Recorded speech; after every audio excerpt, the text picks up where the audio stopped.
It's episode 135 of the Author Stories podcast. I'm your host, Hank Garner. Go to hankgarner.com and you can find the archives of the show there, all 135 episodes so far.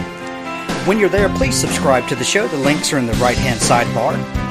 Also, I'd like to thank our sponsors this week, ThirdScribe.com. You know, the reason we do this show is because we love books. Whether you're a writer or a reader, that's the thing we have in common is we love books and we love to connect with each other using books as that common denominator. ThirdScribe is a place that facilitates that. If you're an author and you need help with your website or a place to sell your books, ThirdScribe is it. If you're a reader and you want to discover new books or discover new authors, ThirdScribe is the place to do that. ThirdScribe.com, and check out their brand new layout. It's been completely redesigned from the bottom up. Also, I'd like to thank Kevin G. Summers and his book, The Man Who Shot John Wilkes Booth.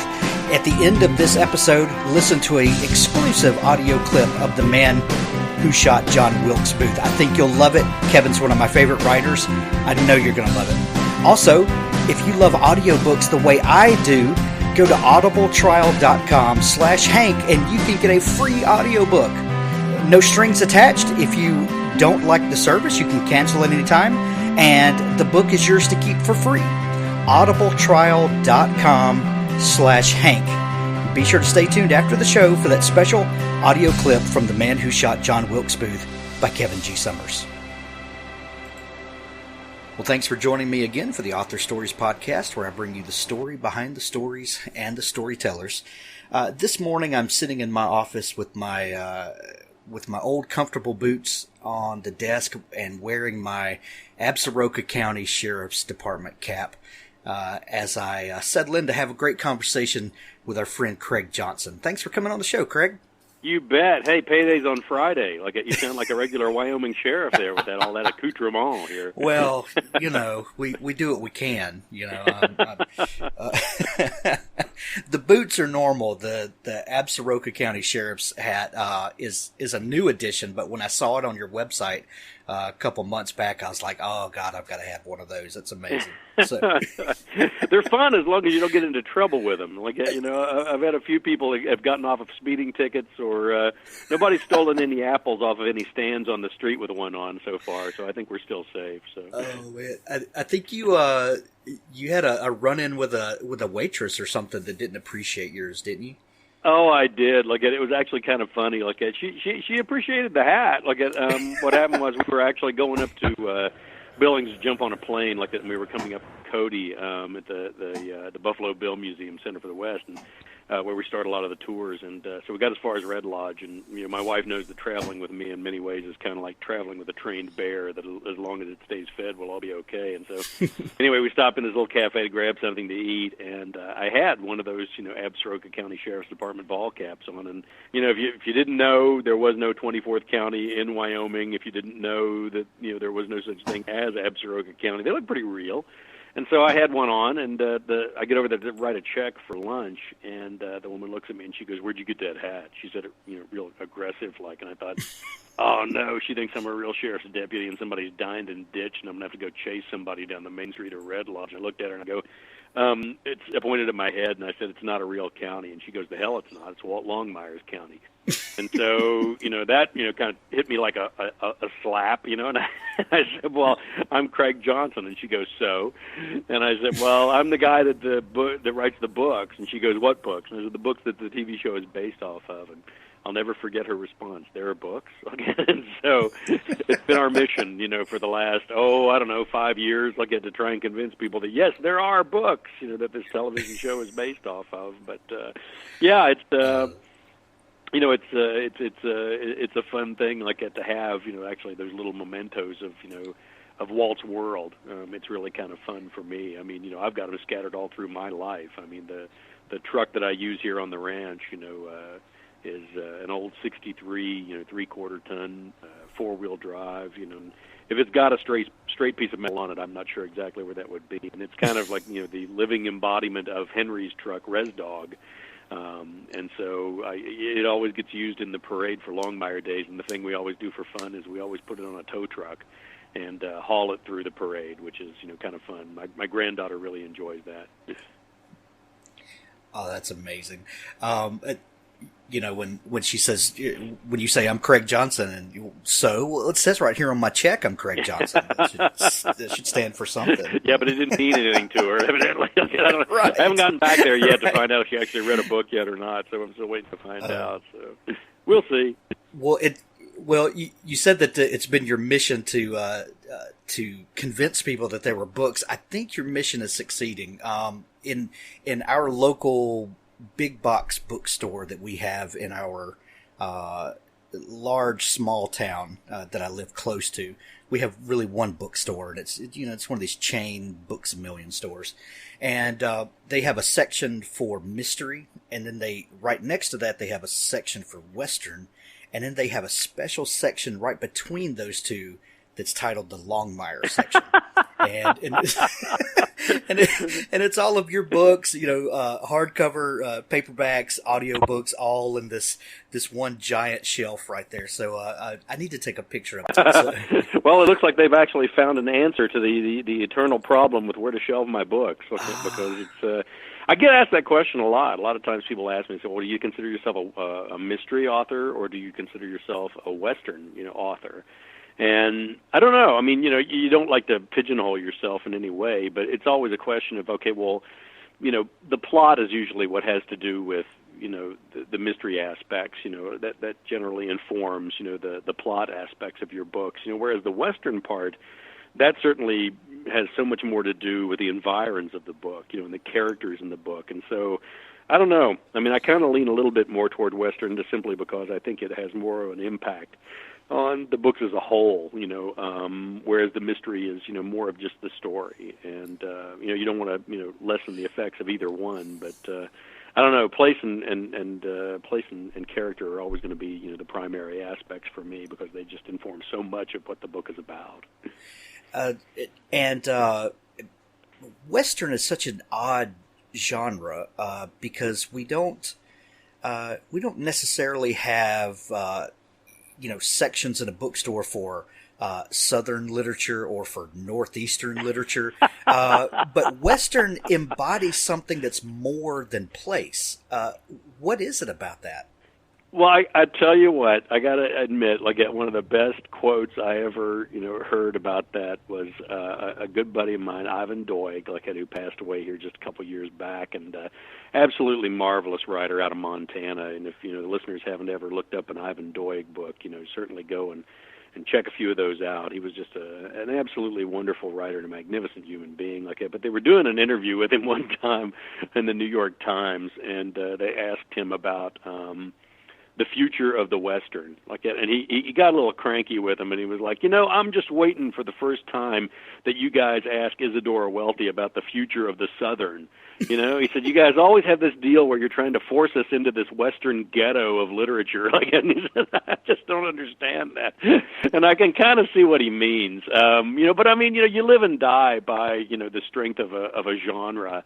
And, my goodness, the Western, has been around, since the West, since those little penny dreadful novels that they used to knock out about the gunfighters, in the Wild West and all that, as far as a literary source. And then, of course, my gosh, how many Westerns, were made before they even got into making talkies, and so, you're going to, when you take the good things, about being a Western, you got to go along with some of the bad. And, and whether that's, being forced into that, that literary ghetto of being in a genre or whatever, I guess that has something to do with it. But, we've also got the wonderful things about being a Western. I mean, there's always going to be an appealing aspect to it just simply because of that incredible epic, romantic view of the American West. And, for me, it's a joy, to write in Westerns. I am kind of like a little bit of a redheaded stepchild, though, within the genre, simply because I write about contemporary Westerns, and, the majority of Western novels that are written, and the ones that are out there on the shelves and everything are, mostly period Westerns. They're mostly, from, that period of the Wild West, which was actually only a period of about 10 years. it seems to overwhelmingly be represented in a lot of the literature. And I sometimes get into trouble when I'm speaking at the Western Writers Association meetings, because there are an awful lot of people sitting out there that that want to write books like Louis L'Amour and Zane Grey. And my statement to that is always, what, Louis L'Amour and Zane Grey were pretty good at writing Louis L'Amour and Zane Grey. Maybe we need to be heading off in some different directions and trying to do some different things.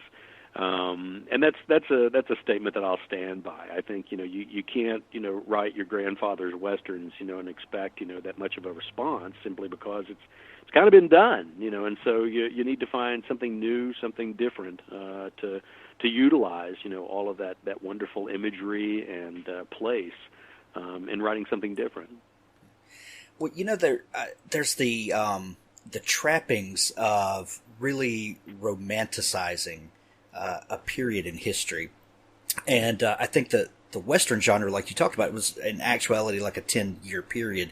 But we like to remember things probably a little differently than things actually happened. For instance, there Regency romances are things that come in and out of popularity, and but things are rarely like Pride and Prejudice. But we romanticize the idea of these things. Why do you think that is, and why do you think people are so hesitant to bring these things into the modern era and to really take a critical look at the way things actually are?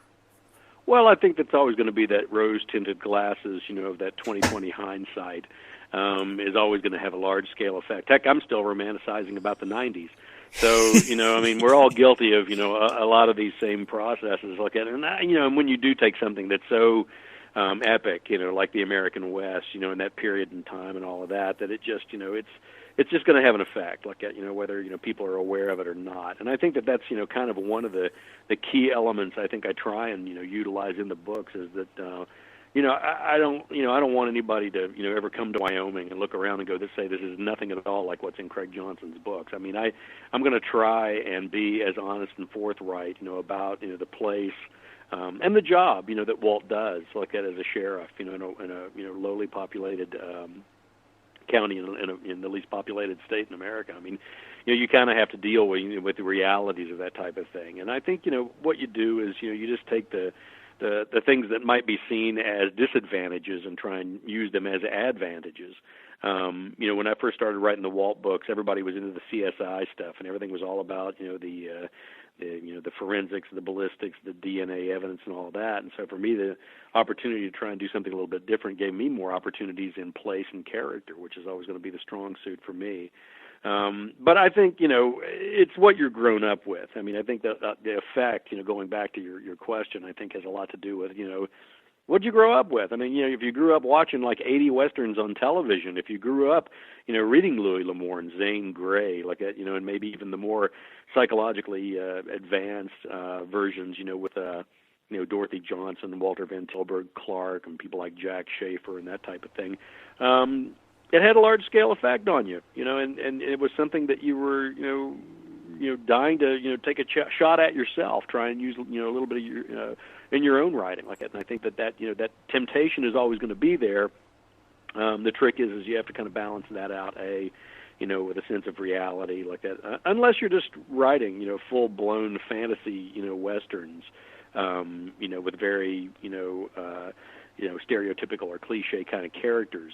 Just now, here just a couple of weeks ago, I guess, HBO started off that new series, Westworld. And, right. Obviously it's a self-fulfilling prophecy in the sense that, it's an amusement park that's built on the cliches and the romanticism and the stereotypes, that make up, that image of the American West. So it's not trying to, attempt to have any kind of a realistic, approach or view of the American West. It's more, a little bit of a little bit of a loophole there, like that, in the development of those characters, like that, and it's something a little bit different though, like that, because it's obviously science fiction oriented, but it's still drawing on that American West, and I think that that's a key element that anybody that's writing in the genre needs to, as I said, take into consideration. Maybe try and go in a little bit different direction. Last time when I talked to you, I will begin by saying that, like I told you, I start all new interviews with a variation of the same question. That is, what is your first memory of wanting to be a writer? But you modified that for me, and my thinking changed after talking to you last year, because you talked about the tradition of storytelling. And especially, like, I think you used the example of, if you've ever been, in a shack for 3 days with a guy who answers everything in monosyllabic answers, while you're stringing barbed wire, you really appreciate the ability of someone to carry a tale. I believe that your mother passed away this past year, didn't she? Yes, she did. My father and my mother both. Okay. Well, first off, condolences. I'm sorry to hear that. Well, thank you. But you got a lot of your storytelling from her. Do I have that right? Yeah, you did. Yeah, absolutely. Yeah. Tell us a little bit about her and how that kind of got passed down to you. I think I've heard you say somewhere else before that that thanks to your mother, you have no shame, and that is a really important tool for a writer to have, to be able to just shamelessly put it all out there. Well, she didn't. If it was funny, it was for public consumption. Was basically the whole attitude of and whether it was embarrassing to you personally or not, it really didn't matter. If it made a good story, you went ahead and you told it. And I think that's one of the elements that were important to her abilities as a storyteller. A lot of the others were a really shrewd understanding of human nature, and why it is that people did what it was that they did. And between that and an inordinate sense of humor, because those two are kind of tied in together in many ways. I was about to say those things go hand in hand a lot. They really do. A lot of people tend to not take into consideration the fact that humor is human. It's going to be character involved like that. And she was just remarkable as far as that kind of thing was concerned, and her abilities to understand human beings and why they did what they did, but also understand the folly and the humanity of all of that, and where that humor could come from. And yeah, there was no censorship, there was none whatsoever, and she just told it like it was, And 9 times out of 10, an awful lot of the time, I don't even know if she really understood just how much humor there was involved in a lot of the stories that she told. But she was an extraordinary storyteller, and for me, a lot of it came, to be a question of, okay, well, how do you go about telling a story on the page? How do you do that with, the written word, and not let it intrude, on the storytelling? I think that's always going to be one of the big issues, with anybody. Whenever I was talking to, not to change the subject, but it sprang to mind here. Whenever I got picked up by Viking Penguin, Catherine Court, who's the president of Penguin USA, that was one of the ones that that she was the one, as a matter of fact, who picked my first book up, The Cold Dish, and got me started and then coerced me into thinking about doing it as a series. But I asked her, flat out. I just asked her. I said, why? Why did this book grab your attention, and why are you working so hard, to develop me as a writer? And she said it was voice. It always came down to the voice that the books are going to have, and you really need to think about that. That's the big issue I think with a lot of writers is that you read their work and it sounds like stuff that other people have written before, or you listen to the characters and all the characters all kind of sound alike. You need to take all of those things into consideration when you're trying to do something a little bit different, something that is really going to capture the reader's attention. And that was also one of the elements, I think, that that individuality of voice that I was able to bring across, from the upbringing that I had, in the family that I had. That if you told the same old stories the same old ways, you didn't get a laugh, and so you'd have to find different ways and different words to use. Whenever I'm or teaching classes or anything like that, one of the things I'll always tell students, if you write something and it sounds like, you've read it before, guess what? You have.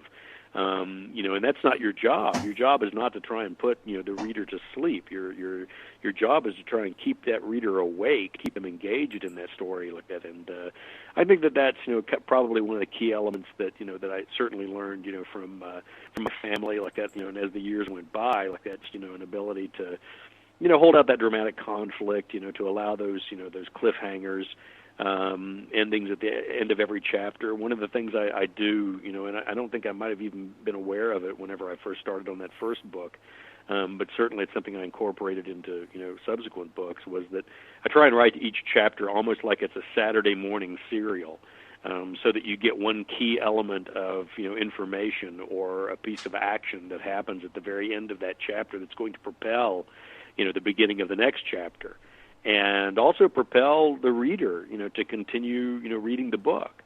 And, once again, I was falling back on one of those old tropes, that Western entertainment, has long since, held, that cliffhanger ending like that, where you're going to pull the audience along into the next week, when they'll run back into the movie theater and pay another quarter to go in and see another edition of Roy Rogers or, Gene Autry or, who knows who. And that tradition has survived over multiple genres and through different styles of publishing. There's something that we as readers love about that almost serial nature, and you do it deftly in your novels, where you have these perfect stopping points. If someone wants to read a chapter a day and really kind of spread the book out so that you don't have to leave your favorite characters, for a while. Is there a particular tool that you use to really make sure that you hit those points and you stick the landing in each chapter, and that you kind of give a hook there? Is that a conscious thing you do, or is it just kind of one of the natural forms of storytelling for you? Well, I think it's like anything else. The statement I always make to students is I always say, you wouldn't step off the sidewalk out here and try and run a marathon. You'd work your way up to it. You wouldn't try and bench press, 300 pounds unless you'd been in the weight room, working up to it like that. In a lot of ways, the writing is along those same lines, in the sense that, the more you do it, the easier these things become.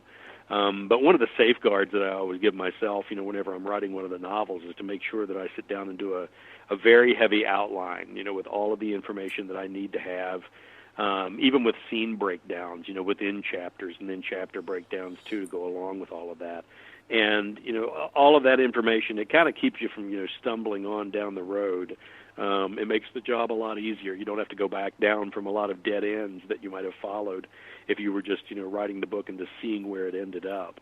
There are a lot of really wonderful authors who, write their books that way. As a matter of fact, my good friend Tony Hillerman used to write his books, in that manner. He would just, take off and see where it went. And that just scares the living daylights out of me. There's no way I would ever think about doing that.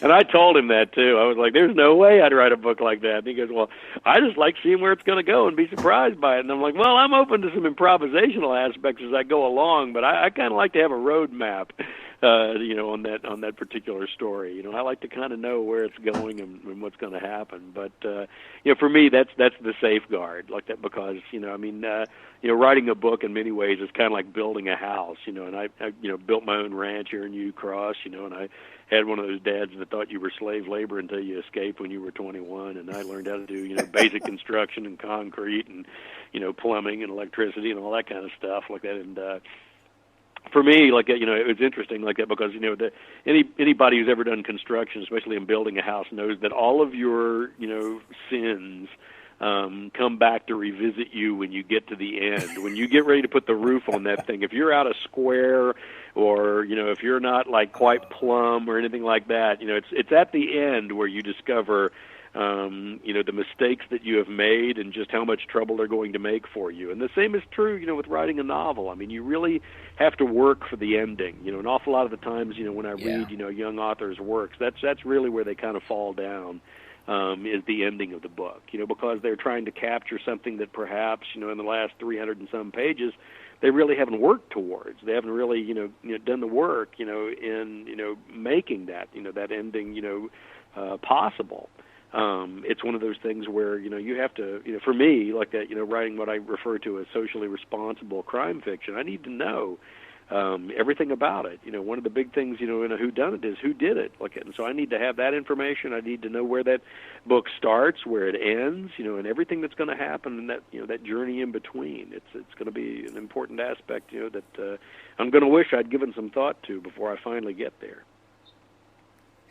Well, maybe some genres lend themselves more to discovery writing or pantsing and just kind of flying by the seat of your pants. But if you're going to write a good mystery and you're going to have good foreshadowing and all of that kind of stuff, you really need to know some of those things before you start. I think that's the case. If you're just, if you're just looking to write, a thriller where you're just like every time the book gets boring, you just kill somebody else, or just, that's how you're going to ratchet up the tension, dramatic tension of the piece, then I guess maybe you can get away with that a little bit more. But, I don't know. I have a problem with a lot of modern thrillers simply because they're overwrought, they're overdone. They're like 500 to 600 pages. And generally who did it in the first chapter. And so it's just a long excuse, for a chase, basically, like that, for 400 or 500 pages. And I find that kind of writing tedious. I really do.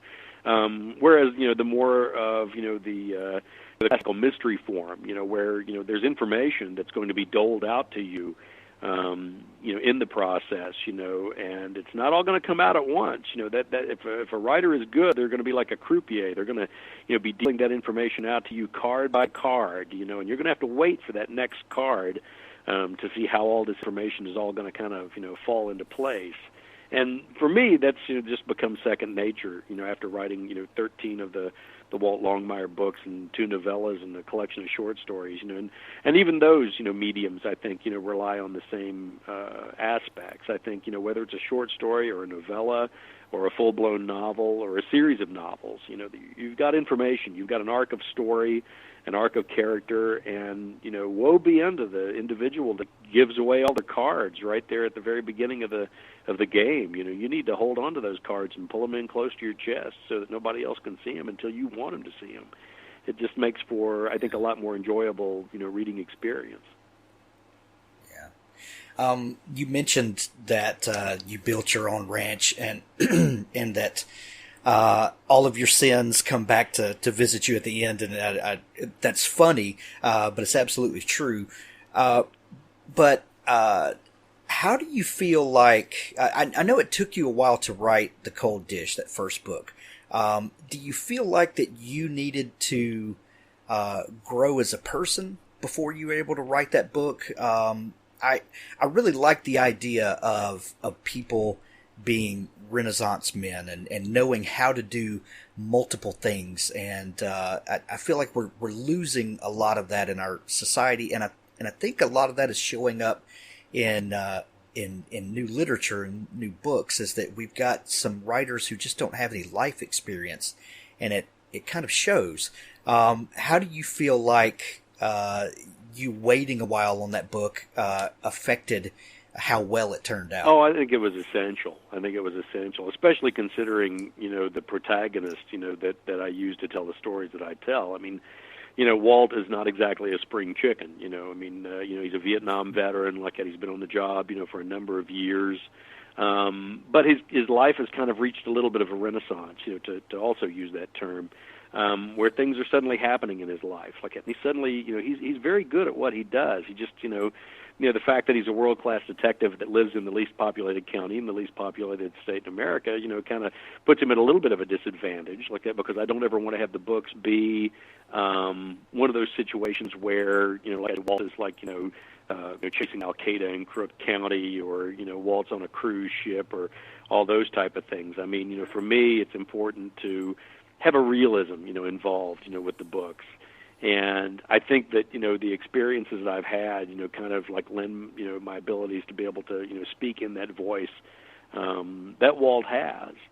And yeah, I mean, I agree with you.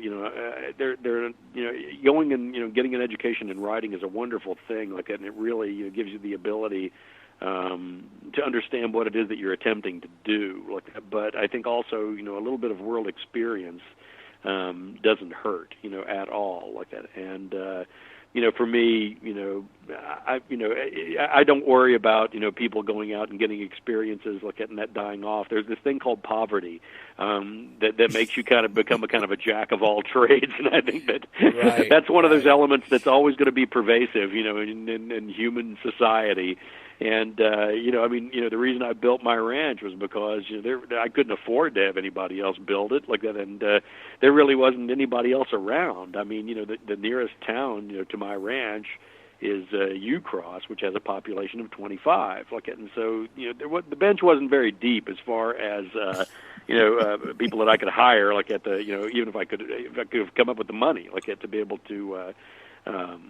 Be able to do the job. And so, I think those kind of hardships, even though you may be cursing them at the time they happen, might be some of the best character building elements that you can hope for. Yeah, absolutely. So you've got like 15, I think you said 13 Longmire novels, a couple of novellas, a collection of short stories, 15 or 16 titles published under the Longmire banner. I think some people would wonder how you keep a character like Walt fresh over this long a run. How do you keep things happening for him?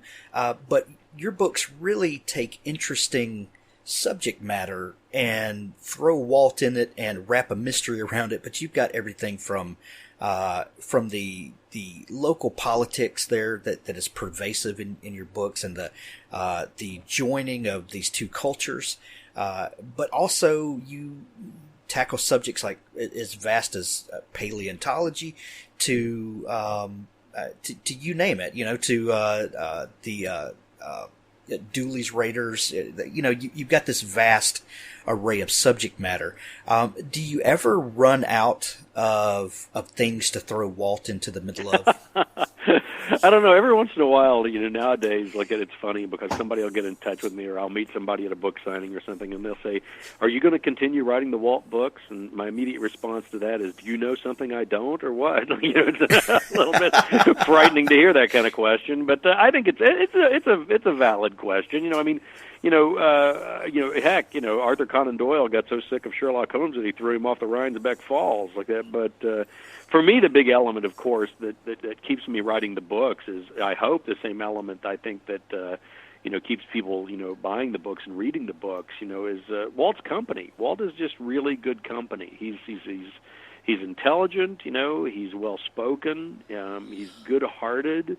He's dogged, he's determined, he's decent, he's got a lot of really wonderful qualities. He's got a really good sense of humor, and so I enjoy writing the Walt books. I'm writing, I think it's the 13th one now, and it's, I'm having a blast, writing that book. I don't have any problems with it at all. And I guess, a lot of it comes from, being open to the idea of like what things it is that Walt's going to be involved with. And I collect newspaper articles where I go, a lot of them from here in Wyoming and up Montana, where I spend a lot of time like that. And I'm always collecting, these newspaper articles because they kind of inform, what's going on in the contemporary American West to an extent. And so to have Walt be involved, in the things that Western sheriffs are involved with is kind of an important element to me.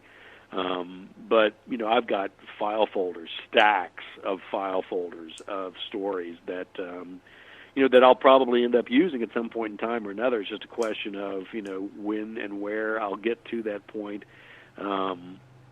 where I can actually use them like that, because there are certain things that, have control over, what kind of story it is that I'm going to be telling next. And a couple of those are like, the arc of, character itself, where are the characters in their lives, and how is this story going to amplify that and extend that and develop that? There's the question of I also tend to bounce books back and forth. I tend to do home and away. It's almost like baseball, like that, where I'll do one book where it takes place in Absaroka County. It'll be something to do close to home, and then I'll have another one that'll be out and away somewhere else, probably in the state of Wyoming. I mean, the little novella that I just finished up, The Highwayman, that came out in May, takes place over in the Wind River Canyon. And then the book that came out in September, actually, that was 2 in a row like that, but it takes place in Hewlett, up in the northeast corner of Wyoming. And so for me, that's an attempt to try and spread the wealth around a little bit, and not have that Cabin Cove mystery where Walt's tripping over bodies every time he comes into his office. But all of those I think are issues. And then also whenever I was talking to Tony Hillerman, and he said well, you need to find a structure, to the books, and I, opted for the seasons, in the sense that, I pulled a Vivaldi, the 4 seasons, and so it takes me about 4 books to get through Walt's life, but that means that each book has a specific season, and so that has a large-scale effect on which book it is that I do next, because I always say to myself, okay, is this book going to be well served by taking place in the winter, or is it going to be better served by taking place in the summer? Things like that tend to have an effect, on which story it is I'm going to choose next. But no, I don't see me running out of stories anytime soon. We're all happy to hear that. Well, thank you. And I knew the answer before I asked it, but it sounded better coming from you. You talked about Walt's personality traits and how he's a good guy. He's flawed, like we all are. And he has Walt's baggage and all the things that make him Walt.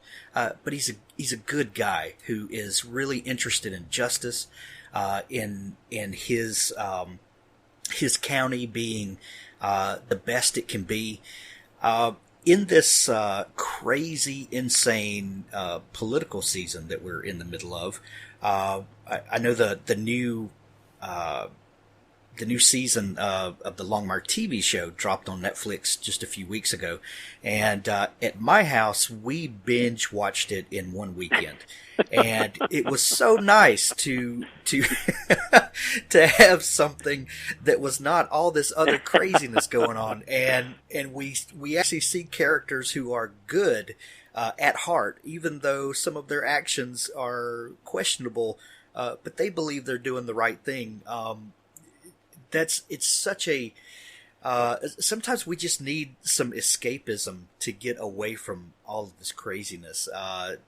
Is that comforting to you to know that the world is screwed up as it is, but in this microcosm of Absaroka County and the world of Longmire, you get to solve some of those problems? Well, I mean, one of the things is that, in Walt's world, there is this, one aspect of, I think that, permeates, all of the different, facets of the storylines, in that there is no sliding rule for justice in Absaroka County.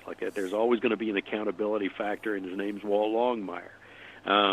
He's the guy that you want, pulling up behind you, if you're in trouble, and he's the last guy you want pulling up behind you if you're making trouble like that. And he's, I don't know, in many ways like that, that's one of the enjoyable factors, is the decent qualities that he has. And it doesn't mean that he's like, this judge and jury kind of character. It's kind of tempered by the fact that he's very, very human like that, and he's very decent and very connected, with the people that he deals with. Whether it is that they've done something stupid and gotten themselves into trouble like that, or whether it is that, obviously these monsters that he goes up against an awful lot of the time, they're not monsters. They're human beings, and if they are approaching being monsters, they're built. They were made by a society that's kind of going off rails, sometimes for some people. But I think, you can all get a feel for an author's worldview. You can always get an idea for an author's, philosophies as far as humanity is concerned. An awful lot of crime fiction is so dark and so, dreary like that, and there's just so little hope involved with so much of it like that. I mean, not all, but just, a lot of the noir stuff, it just seems, I get finished with some of those novels, and I feel like I need to go take a shower. And because I can find very little redeeming human quality in just about any of the characters. And whereas that can sometimes be entertaining, I sometimes find it a little bit tiresome after a certain point in time. And so for me, it's always important that there be a certain amount of hope, that there be a certain amount of good that's involved. Even in the characters that might be misconstrued as being bad people that have done bad things. Maybe they did them for good reasons. Maybe they had something that they. For me, that's one of the challenges is that that you should try to weigh and balance all of these characters so that you're not coming up with these kind of cardboard characters. You want to be able to see that it's not all black and white hats, that it's all gray hats when you get right down to it, in different shades of gray. And I think Walt's a pretty good template to hold up against that, to see how everybody kind of weighs out. Because he's not the judge and jury type of guy like that. He's just out there trying to do the right thing, for everybody concerned. And and that's a challenge. That's a challenge from book to book. Sure. I think a lot of people have discovered Walt Longmire through the TV show, and I can only imagine as an author what a gift that is to your back catalog of writing. But some people have this very specific image of Walt, and that image is Robert Taylor, I would imagine, from the TV show. I have listened to, I guess, almost all of your audiobooks, and George Goodall, the narrator for those, is a very specific character, and takes on a kind of a different embodiment of Walt that are complementary, I think. How do you feel like or do you has the TV show influenced the direction of the books at all? Do you feel like are you ever compelled to steer where things are going because of where the TV show is Actually, going? No, not so much. I apologize for that. I've got, my dog is here in the background, I guess. So, okay. It's one of those things where it's like two separate but equal universes. Like it's a situation where, they've got a direction that they're going to go in, as far as television is concerned. And then, of course, I've got a different direction that I'm going to go in, as far as the books are concerned. I think that, it would be difficult to try and, do a book the way that they write television. I think it would be difficult to do television the way that I write the books. It's just two different art forms, two different ways of telling a story like that. And I think, you kind of have to be open to both. And I'm kind of happy with it. From the get-go, the producers said, hey, we're thinking about doing something a little bit different, than what it is that you've got in the books. And I was open to that idea from the get-go simply because, it does provide, more of an opportunity to provide two different tracks, for people to go in, because I get a lot of emails from a lot of people that, of course, whenever they, start reading the books or they start watching the television show, I get a lot of the ones from people watching the television show that, they'll write me and say, well, I've watched every episode of the television show, so I guess I don't really need to read the books.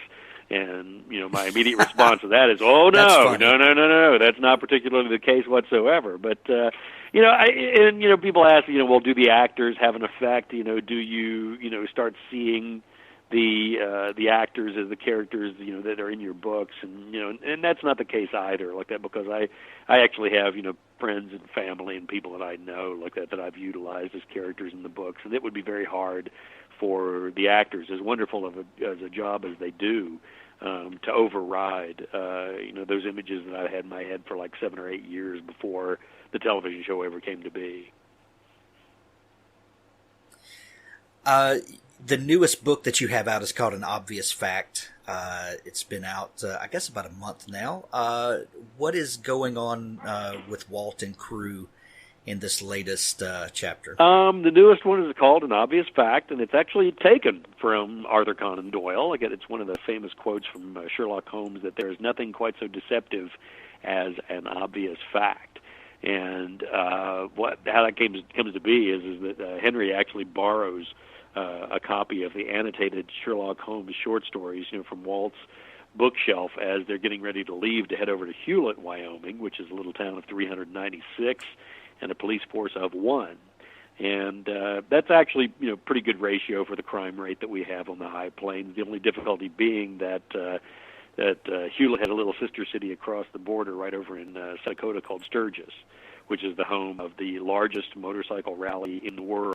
And about once a year in August, about a million bikers show up at that particular rally, and about 50 or 60,000 of them tend to roll through Hewlett and their little festival that they have called Ham and Jam. And it just seemed to me that probably a town with 396 people in it, one police officer, and 50,000 bikers was something that Walt and Henry and most certainly Vic needed to be involved with. Awesome. Is there any news for season 6 of the TV show? We're not so far like that. We're here at the end of October, and supposedly we're going to hear about it. I think it was late fall was what I heard. We'd get some sort of notification on season 6, but all I can say is like that everybody, all the executives that we've met with over at Netflix seem to be overjoyed with the quality of the work and the writing and the episodes and the season that they've had in 5. Look at them, we seem to be trending on Netflix, practically every night, and their subscription rates are up, which I like to think that maybe Longmire might have had something to do with that. But so far, it certainly seems as though the future looks rosy. I would be surprised if we weren't picked up for a season 6. But then again, I was terribly surprised whenever A&E decided to cancel the highest-rated scripted drama they ever had. So I've given up on trying to read the Hollywood crystal ball. I just kind of go with the flow at this point in time. Awesome. Are you still consulting on the show? I am. I'll get together with the producers in the off season, and we'll discuss, the arc and storylines, and then, whenever they sit down, in the writers' room with all the writers and get started again, I'm sure I'll get a flurry of questions to start off with, and then they send me each one of the scripts, and I'll go through them and give them a line edit and float those back to them, and it'll be the same fun process it's been now for 5 years. Awesome. And you're working on a new Longmire novel, right? I am. Actually about, I think, am I getting ready to finish chapter 15? So I'm like one chapter and an epilogue away from finishing the one for next year. It's called The Western Star. And what happens in that one is that Walt is actually down in Douglas at the Law Enforcement Academy for a weapons recertification, and there are all these other, young sheriffs all around him there when they go over to the Labonte Hotel to have a beer in celebration. And as they're drinking this beer in the bar, there are photographs on the walls in the Labonte Hotel in Douglas that are all photographs of Wyoming law enforcement all the way back from, the period in time when it was an Indian territory. And, all these sepia tones and black and whites and all of this. And one of the sheriffs looks over Walt's shoulder and sees a photograph of an 844 Challenger locomotive, the last steam locomotive used in any major rail line in the United States. And beside that locomotive, there are 25 armed men with their gun belts on and their light-colored hats. And the younger sheriff looks and sees a big guy down on the end, and he says, "Walt, is that you?" And Walt turns around and looks and says, "Yeah, that was the very last running of the Western Star back in '72. I just gotten back from Vietnam, and Lucian had just hired me." And the premise of the book is that from 1948 to 1972, that the Wyoming Sheriff's Association had its annual meeting on a train that ran from Cheyenne to Evanston and back. And, the younger sheriff is looking at Walt, and he says, "Wow, 24 armed sheriffs on a train." And Walt turns and looks at him and says, "When we started." Oh, wow. Oh, you just set the hook on me. I was going along, and then, oh, man. Oh, man. So you're nearly finished writing that book. How long will it take you to revise it and get it all buttoned up? Oh, I will. I'm one of those terrible authors that will rewrite it until they drag the manuscript from my bleeding fingers and won't let me have it anymore. I think that's kind of one of the really fun processes of the whole thing, in the sense that, when you first start out, you don't really look forward to the rewrites. And then the more books you write, the more you realize what an opportunity those rewrites are. That's where a good book becomes a really good book, or possibly even a great book. Is in that rewriting process, because it's kind of like what I was saying before. You think you know what a book is about, but until you finish that first draft, you really don't know what that book is about. And all of those rewrites, give you that opportunity to take out all the stuff that really didn't need to be in there, and amplify all the stuff that really does need to be in there. And what a wonderful opportunity as an artist, to be able to go back and redo the mistakes that you made, like in that first draft. It's a joy for me. Excellent. Well, we will look forward to it as we do every fall for the new Longmire novel. Craig, thank you so much for taking time to come back on the show. I appreciate it. Absolutely my pleasure. If you need me, let me know. Will do. And I'll put links to all the books and your website in the show notes.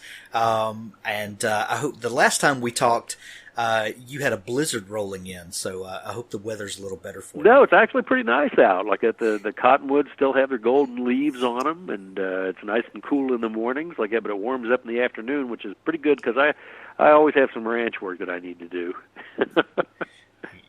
Excellent. Well, Craig, thank you for doing what you do, and thanks for coming on the show. Thank you so much.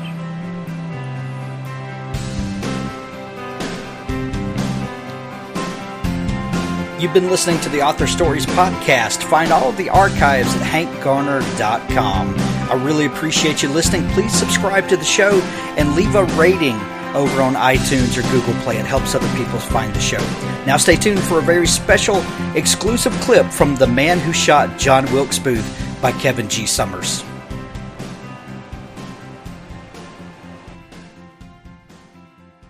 The Man Who Shot John Wilkes Booth, a weird Western novel.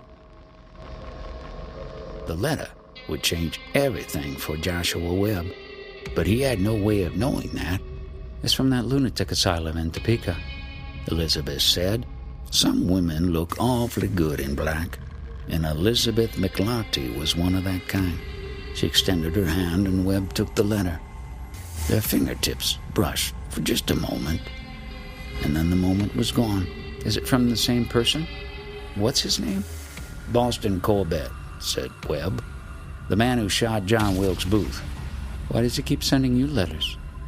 Corbett's a sick man, said Webb. Webb unfolded the letter. It was written on a single sheet of vellum in the spidery script of madness. It read, "This is the 4th letter I've written to you, and your lack of response has convinced me that the tyrants who run this house of the devil are intercepting my mail. I fear my time in this life is growing short, and that soon my knowledge of the truth of President Lincoln's death will be lost forever. If that knowledge means anything to you, then I must urge you to intercede on my behalf. You may think me mad, but I can assure you that I speak the truth. I can tell you things that would make your heart sink into your bowels. Think you know the whole story? You don't know anything. You only know what they want you to know, lies and half-truths. But I can tell you the real story. I can tell you what really happened." The Man Who Shot John Wilkes Booth, a weird Western novel. Written by Kevin G. Summers, narrated by Clay Lomacayou.